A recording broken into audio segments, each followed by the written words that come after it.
Class 11th का micro का second chapter करेंगे कंज्यूमर बिहेवियर, कंज्यूमर इक्विलिब्रियम। तो ये करने से पहले जो है कंज्यूमर इक्विलिब्रियम क्या है हम 1 मार्कर करेंगे, छोटे छोटे टर्म समझेंगे, फिर वो टर्म समझने के बाद हम कंज्यूमर इक्विलिब्रियम तक पहुंचेंगे।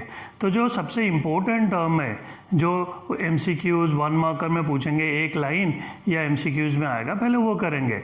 तो ये जो चैप्टर शुरू होता है कंज्यूमर बिहेवियर, तो जो सबसे पहला कंसेप्ट है वो है यूटिलिटी। अब क्वेश्चन ये है what do you mean by utility, utility है क्या? तो यूटिलिटी क्या है? Utility refers to usefulness. जैसे सपोज मुझे भूख हुआ तो क्या मैं एक एप्पल खाया और भूख खत्म हुआ। तो जो चीज़, जैसे भूख का कीड़ा को एप्पल ने मारा, जो चीज़ कीड़ा को मारता है वो यूटिलिटी है। खेलने का कीड़ा काटा, मुझे एक बॉल फुटबॉल दे दिए, मैं जाके खेला, कीड़ा ख़त्म। घूमने का कीड़ा काटा, एक गाड़ी मिल गया, भाई जाओ घूम कर आओ, गाड़ी दे दिए, तो कीड़ा ख़त्म। तो गाड़ी, फुटबॉल या एप्पल, ये एक एक कीड़ा को मारे तो ये उन लोगों का यूटिलिटी या यूजफुलनेस है। तो यूटिलिटी है क्या? It refers to the power और capacity of a commodity to satisfy wants. ये कमोडिटी का वो पावर है जो कीड़ा मार देती है। तो यूटिलिटी का डेफिनेशन खत्म। अब हम पढ़ेंगे मार्जिनल यूटिलिटी और उसके बाद पढ़ेंगे टोटल यूटिलिटी।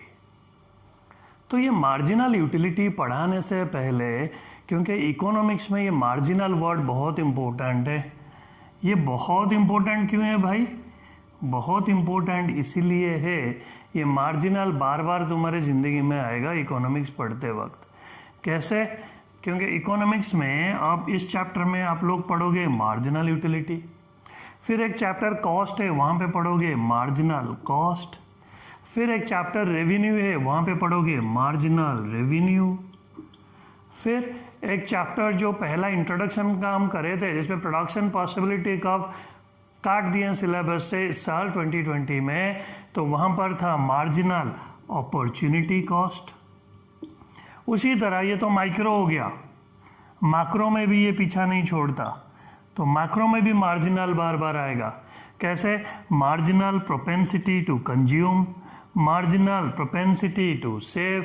तो ये इतना कहानी बताने का रीज़न ये था, सब जगह जो है टीचर बुक में सब जगह अलग अलग लिखा हुआ है, तो सब जगह अलग अलग बता देते हैं, जो लिखा हुआ है उस हिसाब से बता देते हैं।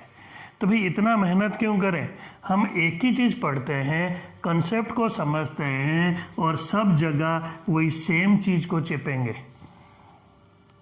तो एक ही चीज़ पढ़ेंगे, वही चीज़ को सब जगह लिखेंगे अगर हमें कंसेप्ट आ गया तो। एक छोटा सा एग्जाम्पल लेके मैं समझाता हूँ। सपोज एक एप्पल खाया मैं और मुझे खुशी मिला 10 यूटिल्स का। ये यूटिल्स क्या है? जैसे वेट मेजर करने के लिए किलोग्राम इज़ द यूनिट, जैसे डिस्टेंस मेजर करने के लिए किलोमीटर इज़ द यूनिट। तो यूटिलिटी को मेजर करने का जो यूनिट है वो है यूटिल्स। तो एक एप्पल से सपोज 10 यूटिल्स का सेटिस्फैक्शन मिला। तो जब मैं 2 एप्पल खाया तो मेरा सेटिस्फैक्शन पहले से 10 मिला और दूसरे से सपोज 8 मिला। क्यों 8 मिला, क्या है वो कहानी बाद में पढ़ेंगे, आगे क्वेश्चन आएगा। तो टोटल जो है 18 यूटिल्स का सेटिस्फैक्शन मिला। तो जो दूसरा एप्पल से कितना हमारा टोटल यूटिलिटी जो था वो 10 से हो गया 18, तो कितना ऐड हो गया? 8। इसको बोलते हैं मार्जिनल यूटिलिटी। तो मार्जिनल यूटिलिटी, मार्जिनल कॉस्ट या मार्जिनल रेवेन्यू या कुछ भी आएगा, मार्जिनल वर्ड अगर आता है तो हम कैसे डिफाइन करेंगे? बस 2 टर्म हम याद रखेंगे, तो वही 2 टर्म को सेंटेंस बना के सब जगह चेपेंगे। तो पहला चीज़ एडिशन और एडिशनल। तो ये एडिशन और एडिशनल जब भी आंसर में लगा दोगे तो मार्जिनल वर्ड का डेफिनेशन जो है मार्जिनल कॉस्ट हो, मार्जिनल रेवेन्यू हो, मार्जिनल यूटिलिटी हो, मार्जिनल अपॉर्चुनिटी कॉस्ट हो, marginal propensity to consume, marginal propensity to save, कुछ भी कहीं भी माइक्रो या मैक्रो में हो वो सबका आंसर सेम है। सबका मालिक एक, साईं बाबा बन जाएंगे। चलो देखते हैं। सो ये क्या है? It is the addition to the total utility, जो तुम्हारा टोटल खुशी में ऐड हो गया due to an additional unit of a commodity consume. एक एक्स्ट्रा खाने से एप्पल तुम्हारा टोटल खुशी में जो ऐड हो गया वो है मार्जिनल यूटिलिटी। तो मार्जिनल यूटिलिटी क्या हुआ? It is the addition to the total utility, जो तुम्हारा टोटल यूटिलिटी में ऐड हो गया due to an additional unit of a commodity consume. थोड़ा और बता के मैं तुम्हें बता देता हूँ कि मार्जिनल कॉस्ट होता तो क्या होता, मार्जिनल रेवेन्यू होता तो क्या होता, सेम चीज, addition, additional. It is the addition to the total cost, total cost में जो ऐड हो गया due to an additional unit of a commodity produced, producer का टोटल खर्चे में जो ऐड हो गया एक एक्स्ट्रा बनाने में। सपोज 10 पेन बना रहा था, 100 रुपया खर्चा हो रहा था, 11 पेन बनाया, 102 रुपया खर्चा हुआ। तो 102 में से 100 माइनस करके जो 2 रुपया एक्स्ट्रा खर्चा हुआ वो हो गया उसका मार्जिनल कॉस्ट। सेम रेवेन्यू में again addition, additional, it is the addition to the total revenue due to an additional again unit of a commodity sold, जो उसका टोटल रेवेन्यू में ऐड हो गया। एक एक्स्ट्रा पेन बेच के 100 रुपया कमा रहा था, 10 पेन बेच के, 11 अगर बेच के 11वां 105 कमाया, जो 5 रुपया एक्स्ट्रा उसका टोटल रेवेन्यू में ऐड हो गया, that is the marginal revenue. अब तक जो है मुझे जो लगता है सबको क्लियर हो गया होगा कैसे हम ये दो कीवर्ड एडिशन और एडिशनल, इनके मदद से पूरा माइक्रो और मैक्रो इकोनॉमिक्स में सब जगह झंडा गाड़ देंगे। तो ये 1 मार्कर जो है सबसे इंपॉर्टेंट 1 मार्कर, मार्जिनल यूटिलिटी खत्म हो गया। अब जब ये मार्जिनल यूटिलिटी हम करेंगे इसका फॉर्मूला भी लिखेंगे अभी। क्यों? क्योंकि 1 मार्कर है तो एक लाइन लिखेंगे और एक फॉर्मूला लिख देंगे और हमें पूरा मार्क्स मिल जाएगा। तो मार्जिनल यूटिलिटी का जो फॉर्मूला है, marginal utility is equal to TUN minus TUN minus 1। तो ये क्या है? टोटल यूटिलिटी जो है, जैसे कि सपोज टोटल यूटिलिटी 100 है, 10 जो है कंज्यूम करने से 100 है, तो उससे उसका प्रीसीडिंग माइनस कर दिया हम, सपोज 95 है, तो 5 इज द एडिशनल। तो इसीलिए मार्जिनल यूटिलिटी का फॉर्मूला सिंबॉलिकली ये लिखते हैं MUN means marginal utility of commodity N is equal to TUN minus TUN minus 1। तो उसका प्रीसीडिंग जो यूटिलिटी है टोटल यूटिलिटी, उससे माइनस करके हम मार्जिनल यूटिलिटी निकाल लेंगे। अब इसके बाद नेक्स्ट क्वेश्चन करेंगे, वो है total utility. Next concept total utility क्या है वो करेंगे। तो टोटल यूटिलिटी क्या है? सपोज एक एप्पल से 10, दूसरे एप्पल से 8, तीसरे एप्पल से, ऐसे रैंडम कुछ भी लिख दिया हमें, तो 3 एप्पल खा के ये जो है 10 + 8 + 5 23 जो है टोटल हमें जो है 23 यूटिल्स का सेटिस्फैक्शन मिला, इसे टोटल यूटिलिटी बोलते हैं।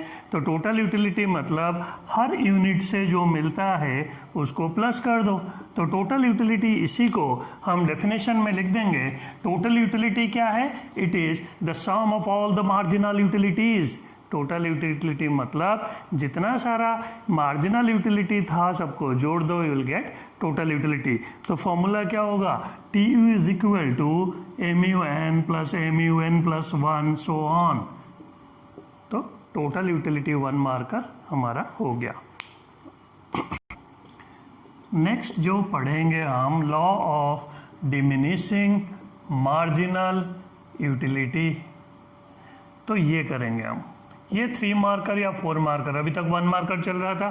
तो law of diminishing marginal utility जब क्वेश्चन पूछेंगे 3-4 मार्कर है, तो हम थ्योरी की तरह नहीं पढ़ेंगे जैसे बुक में लिखा हुआ है जैसे सब पढ़ाते हैं, हम तो अलग तरीके से पढ़ेंगे।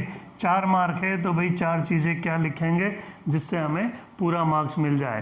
पहला चीज़ हमारा आंसर में क्या होगा हम ये पढ़ेंगे, बुक में तो सब चीज़ लिखा होता है। पहला चीज़ हम डेफिनेशन देंगे, दूसरा चीज़ वो डेफिनेशन सबके समझ में नहीं आएगा इसलिए एक एग्जाम्पल देंगे और ये एग्जाम्पल दे के हम एक्सप्लेन करेंगे कि ये है क्या। तीसरा चीज़ तीसरा चीज़ क्या देंगे, ये जब भी कोई लॉ होता है इकोनॉमिक्स में, all the laws are based on assumptions, तो हम अजम्पशंस लिखेंगे, थोड़ा बहुत कुछ भी 2-3 लिख देंगे। क्यों? क्योंकि भाई 4 मार्क है, सब जगह एक एक एक 4 चीज़ें लिखेंगे, एक एक लेकर आएंगे। तो जब अजम्पशंस में 1 मार्क है तो 2 ही अजम्पशंस लिख देते हैं। देन फिर अजम्पशंस के बाद क्या करेंगे, फिर एक्सेप्शन लिख देंगे कि भाई सब जगह तो ये लॉ नहीं चलेगा, ठीक है, सब जगह एक कानून नहीं चलता, कहीं हेलमेट के बिना चल जाता है, कहीं हेलमेट नहीं पहनने से चलता है नहीं है। तो ये जो है ये लॉ कहाँ चलता नहीं है वो एक्सेप्शंस भी लिख देंगे।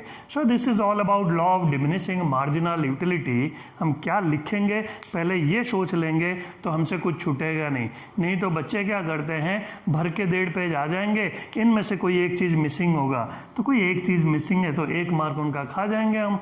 क्यों? क्योंकि हम बोलेंगे भाई तुम्हारा अजम्पशंस तो था ही नहीं, ये तो लॉ था, या एक्सेप्शन तो था ही नहीं, या कंक्लूजन देना भूल गए, तो कोई ना कोई रीज़न दे के टीचर तुम चाहे जितना भी लिखो मार्क्स काट देते हैं। लेकिन अगर ऐसे फोकस रख के जो इम्पोर्टेंट एस्पेक्ट है सबके बारे में थोड़ा थोड़ा लिखोगे तो तुम्हें पूरा मार्क्स मिल जाएगा। तो ये है पढ़ाई। बाकी अभी जो है कहानी बताऊंगा वो सारे बुक में लिखा हुआ है, सारे टीचर वो बताएंगे। चलो अब ये करते हैं। तो डेफिनेशन में क्या है, law of diminishing marginal utility जो उसका नाम से बता रहा है कि डिमिनिशिंग मतलब डिक्रीजिंग, मार्जिनल मतलब हम पढ़ चुके हैं एडिशनल। तो जो यूटिलिटी हमें एडिशनल यूनिट कंजम्पशन करने से मिलता है दैट कीप्स ऑन डिक्रीजिंग, तो वो कम होता जाता है, इसीलिए इसे law of diminishing marginal utility बोलते हैं। तो law of diminishing marginal utility states that, law हमेशा बताएगा, क्या बताता है, with every additional unit of consumption of a commodity, मतलब जो एडिशनल यूनिट ऑफ कंज्यूम करोगे, the utility derived from its successive units, मतलब जो एक्स्ट्रा यूनिट ऑफ कंज्यूम करे, keeps on diminishing, keeps on decreasing, keeps on declining, तो इसीलिए इसे बोलते हैं law of diminishing marginal utility. So the utility derived from additional unit, तो utility derived from additional unit keeps on decreasing, तो बस इसी को एक सेंटेंस बना के लिख देंगे, डेफिनेशन खत्म। अब सेकंड एस्पेक्ट पे चलेंगे, एग्जाम्पल पे। अब एग्जाम्पल करेंगे, तो एग्जाम्पल क्या है, सपोज कोई भूखा आदमी, भूख लग रहा है, घर में आके पहुंचा कि मम्मी भूख लग रहा है खाना खिलाओ, तो मम्मी पहला रोटी दिए, जब उसे पहला रोटी दिए फर्स्ट चपाती से सपोज उसे खुशी मिला 100 यूटिल्स का, तो यूटिल्स क्या है हम पढ़ चुके हैं, यूनिट टू मेजर यूटिलिटी। जब सेकंड चपाती उसे मिलेगा तो ये कम हो जाता है, 100 से 80 हो जाता है। क्यों? क्योंकि पेट थोड़ा सा उसका भर चुका है, उतना वो नहीं मर रहा है खाने के लिए। जब तीसरा खाएगा ये और कम हो जाता है क्योंकि और पेट भर चुका है। जब चौथा खाएगा तो ये जो है और कम हो गया क्योंकि अब धीरे धीरे उसका पेट पूरा भर चुका है। जब पांचवा मम्मी अपना प्यार से उसे ज़बरदस्ती खिलाएंगे तो वो थोड़ा दुखी होना स्टार्ट करेगा क्योंकि उसका पेट पूरी तरह से भर चुका है, तो उसको खुशी नहीं मिल रहा है, 0 खुशी मिल रहा है, वो दुखी होकर शक्ल बना के खाएगा। उसके बाद मम्मी अगर ज़्यादा ओवरडोज दे देंगे कि भाई मेरा बच्चा को जो है एक ही दिन में मैं जो है उसका बॉडी बना दूंगा, तो बच्चा क्या करेगा, उल्टी करेगा, डॉक्टर के पास जाएगा, तो नेगेटिव यूटिलिटी आ गया, उल्टा उसको नुकसान हो गया। तो ये जो है जो यूटिलिटी देखो यहाँ पे डिक्रीज होता जा रहा है, इसीलिए हर एडिशनल यूनिट के साथ यूटिलिटी कीप्स ऑन डिक्रीजिंग, इसीलिए इसे law of diminishing marginal utility बोलते हैं। तो अब एग्जाम्पल खत्म। अब तीसरा एस्पेक्ट अजम्पशंस पे चलेंगे। तो अजम्पशंस हम 2 करेंगे, 1 मार्क का है, 2-3 कर लेते हैं। तो अजम्पशंस क्या है, पहला चीज़ जो है we study the behaviour of a rational person. तो जो है हम इकोनॉमिक्स में जो नॉर्मल बंदे के बारे में पढ़ाई हो रही है तभी जाकर ये लॉ एप्लीकेबल होगा। सपोज कोई दारूबाज एक पैक पी के जितना खुश होगा दूसरा पैक में उसका खुशी और बढ़ेगा, तीसरा में और, चौथा में और, गटर में गिर रहा होगा, 5वां पैक पी के बोल रहा है मैं तो एंजॉय कर रहा हूँ, मैं पूरे मज़े आ रहा है मुझे, तो फिर लॉ की तो माँ बहन एक हो गई। तो ये दिक्कत है। तो दिक्कत क्या है, we study the behaviour of a rational person. भाई ये नॉर्मल लोगों के ऊपर एप्लीकेबल है, कोई शराबी के ऊपर ये एप्लीकेबल नहीं हो सकता। दूसरा चीज, the process should be continuous in nature. जैसे रोटी खाने के लिए घर में पहुंचे, मम्मी पहला खिलाए, बड़ा प्यार आया, दूसरा खिलाए, फिर भी प्यार आया, तीसरा खिलाए। तो ऐसा अगर ज़बरदस्ती एक के बाद एक ठूसते रहोगे तो फिर एक टाइम आएगा जब परेशानी शुरू हो जाएगा। लेकिन पता चला एक रोटी दिए, फिर बोले भाई कल सुबह खाना, तो फिर कल सुबह जो रोटी खाओगे इतना देर के बाद, इतना घंटों के बाद, वो भी खुशी उतना ही देगा क्योंकि उतना भूख से मर रहे होंगे। तो इसीलिए अगर हम एक के बाद एक कंटिन्यूअस खाते रहते हैं तब जाकर ये लॉ एप्लीकेबल होता है। तो the process should be continuous. तीसरा क्या कर देते हैं, the product should be standardised. मतलब पहला रोटी अगर जला हुआ रोटी मिला, दूसरा रोटी जो है ठीक रोटी मिला, तो पहला रोटी में हम दुखी होकर खाएंगे, कम यूटिल का सेटिस्फैक्शन मिलेगा, दूसरे में ज़्यादा मिलेगा। तो इसीलिए जो भी प्रोडक्ट तुम कंज्यूम कर रहे हो वो एक जैसा क्वालिटी का होना जरूरी है, तभी जाकर ये लॉ एप्लीकेबल होगा। और भी अजम्पशंस है, लेकिन 1 मार्क के लिए इतना मोर देन एनफ है। हाफ मार्क का 2 पॉइंट भी लिख दोगे तो भी मिल जाएगा, क्योंकि हमें अभी एक्सेप्शंस भी लिखना है। तो अजम्पशंस खत्म। अब एक्सेप्शंस करेंगे, अगेन एक्सेप्शन के लिए भी 1 ही मार्क है। तो हम क्या करेंगे, 2 एक्सेप्शंस करेंगे, 3 कर लेते हैं, एक फालतू, अगर एक भूल गए तो 3 एक्सेप्शंस करते हैं। तो पहला एक्सेप्शन जो है वो है ब्यूटीफुल सिन। तो यहाँ पर लॉ एप्लीकेबल नहीं होता। सपोज कोई हिल स्टेशन चले गए, तो एक दिन के जगह दूसरे दिन, तीसरे दिन, चौथा दिन, 4 दिन, 5 दिन भी रह गए, खुशी कम नहीं होता। वहाँ रोज जो है उतना ही मज़े आता है। या कोई सपोज ऐश्वर्या राय का फ़ैन है, तो पोस्टर चिपका रखा है रूम में, रोज़ सुबह उठ के देखता है, घूरता रहता है, लेकिन खुशी कम नहीं होता। क्यों? Because this is an exception to this law of diminishing marginal utility. Utility यहाँ पे कम नहीं होता। So beautiful scene is an exception to the law. Second आ गया माइजर। कंजूस आदमी, पेटू आदमी मर जाएगा, कभी मना नहीं करेगा। उसे 1 खिलाओ आइसक्रीम, या 2 खिलाओ, 3 खिलाओ, 4 खिलाओ, तो जितना उसे फालतू खिलाते रहोगे वो मौत के कगार पे भी होगा, खुशी उसका कम नहीं होता। तो अगेन लॉ की स्थिति होगी, तो ये लॉ यहाँ पे भी नहीं लगता। So the law does not apply in case of miser. Third one, collection of rare article. Collection of rare article, बचपन में हम लोग स्टाम्प कलेक्ट करते थे, तो उसी तरह जब कोई चीज़ हम कलेक्ट करते हैं, कहीं से भी फटी पुरानी स्टाम्प्स मिल जाता था, हमारा खुशी बढ़ जाता था। तो इसीलिए जितना एडिशनल स्टाम्प हमें मिलता जाता है, खुशी बढ़ता जाता है। तो again the law fails here. The law of diminishing marginal utility does not apply in case of collection of rare article. So this is all about the law of diminishing marginal utility. तो आज के लिए इतना ही। तो next class में हम आगे को करेंगे। ये वीडियो अगर आप लोगों को पसंद आया तो कमेंट, लाइक और सब्सक्राइब करना ना भूलें। नए नए दोस्तों से सब्सक्राइब कराना ना भूलें, क्योंकि इंटेंशन ये है जितना मैक्सिमम बच्चों को ये हेल्प मिल जाए उतना ही अच्छा है। Thank you.